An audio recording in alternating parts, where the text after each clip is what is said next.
Hey everybody, wanted to talk about the new Grand Tactician the Civil War 1.05 patch that's in beta right now as the recording of this video. It has a lot of newer, I would like to call cosmetic or quality of life features. We'll go with that. So why don't we explore some of those in this video. I'm very excited about these actually. So why don't we dive right in. So in the patch notes, 105 changes battle AI improvements including deployment and defensive behavior. So that will be the biggest AI change to this. Further game options to increase the number of 3D models shown per unit. Army and fleet management improvements including shipyard capacity, quick construction of ships, reinforcement options for units and armies, detaching a corps from an army, creation of an independent corps after military 2 policy, the ability to change uniform and colors after recruitment. These are all features that I have been asking for, as well as many other gamers, and the developers have delivered. So props to Oliver Keppenmuller and the dev team at Grand Tactician for putting these things and being very receptive to the gamers. Definitely very excited about the polish that they're adding to the game. Also fixed the fame system, including redeeming lost fame through time or battle honors and positive morale effects from famous commanders. Supply depots can be abandoned by the player and AI.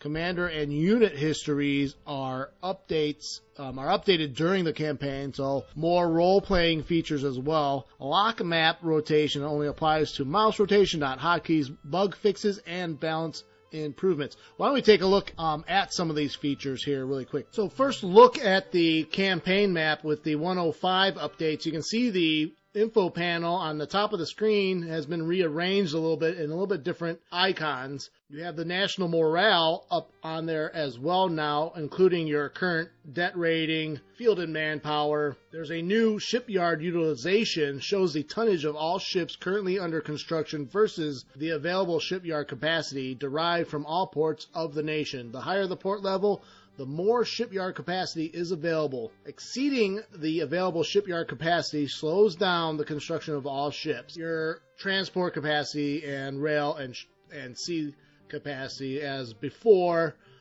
Some of the info tabs have changed a little bit. Finance tab looks a little bit different. The garrison flags on the campaign map are smaller than your army commands to help differentiate the garrisons from your main armies. Your army and navy management screens have seen some of the most changes in this patch. So the auto build function for the shipyard includes the number of civilian ships, the number of warships, and the number of ironclads that we want to increase. So you can do it that way, and it gives you the shipyard capacity number for that amount. So if we wanted to add it to the Savannah Squadron, we would choose the number of ships that we wanted and just hit auto generate, and then you get the ships produced here. So it chose for us a motor schooner and a frigate. Now, you can also construct your own ship and increase and adjust the number of ships. So if we want to just build ship tender gunboats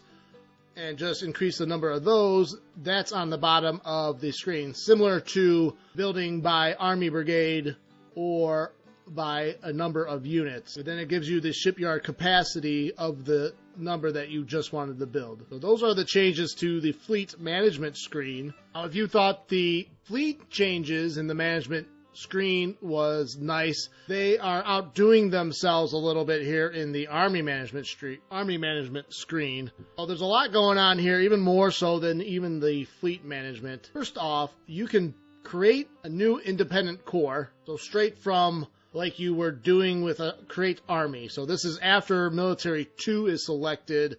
You can still create individual corps, not entire armies. So if we wanted to build a new army of North Carolina, even though it's only an independent corps, you can do that. You can also upgrade the corps to army. You also have the option to change how you want to reinforce your units with volunteers or with drafts or both, mixture of both. You can switch how high or low you want the replacement priority to be.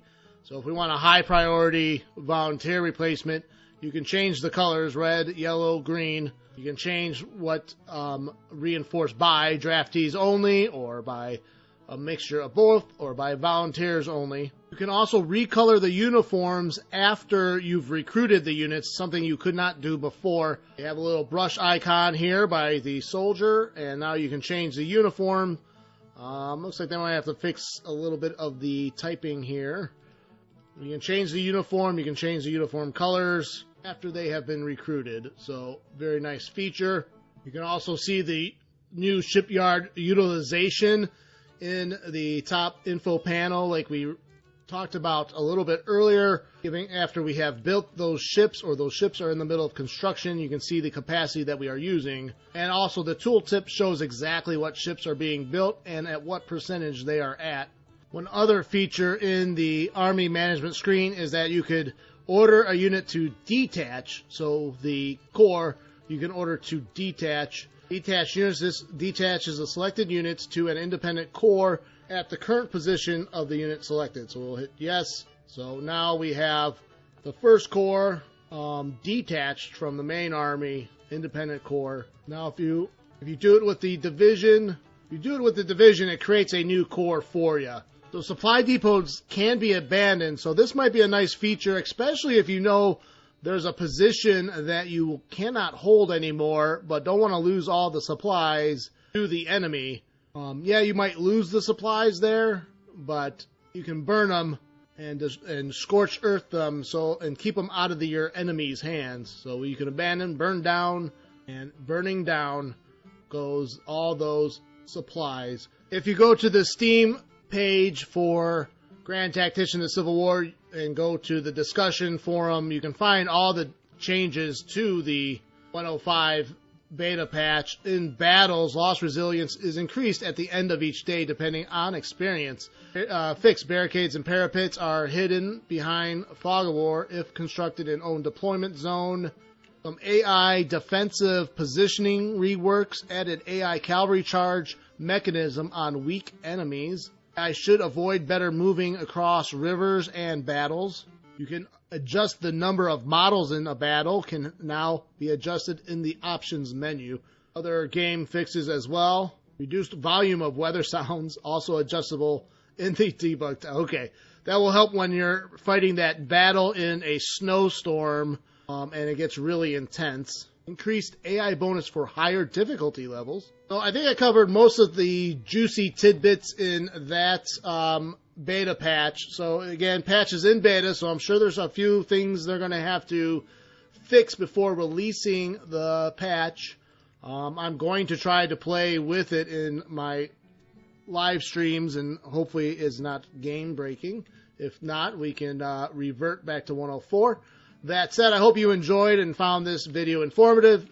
If so, hit that like button, leave a comment. If you haven't already, subscribe to the channel. We will be doing more Grand Tactician videos in the future. I will hope to see you on the next one, and happy gaming.